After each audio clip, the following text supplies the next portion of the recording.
So I'm going to show how to look inside your pressure pot.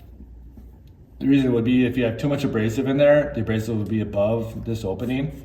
So if I take this out and abrasive flows out, then that means your pot's overfilled. When pot's overfilled, you don't get good abrasive flow. So you usually want to be about an inch below the opening. So I'm going to show you how to replace or take this out. Jeez. Yeah, that's brand new. But yeah, the paint is all off. I was like, All right, so you take this nut off. Then you take the crab off. That's your crab. It's like a crab leg. Mm-hmm. All right, and then a brand new, oops. There's no abrasive in there. All right, so when that falls freely, obviously there's no abrasive, so there's nothing to worry. Now if you need to get in there and look, let's say you need to replace the pot seal, the plunger, or want to see the abrasive amount in there. I'm gonna sneeze. The way to take this out, there's a rubber gasket on the plunger. You pull that out first, okay? And then with this, it doesn't come out like that because there's a flange on it, okay, so it seals.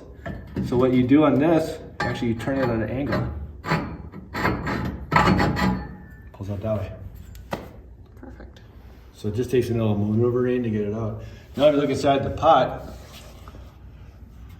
obviously we don't have any abrasive in there at the moment, but if there was abrasive, you want to be about an inch below the opening for a good amount of abrasive flow.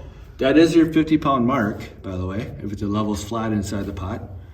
So if you're above that mark, you're above 50 pounds, so you're overfilled. So you look here, here's your pot plunger. So when the air goes inside the pot, pushes that up, you hear that little click. That means your plunger is going into a silicone seal to pressurize your pot. So that's what happens inside the pot.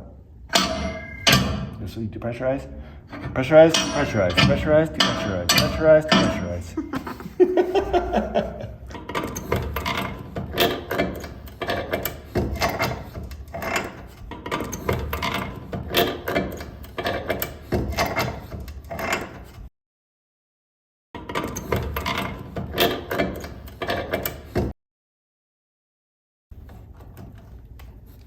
There you go.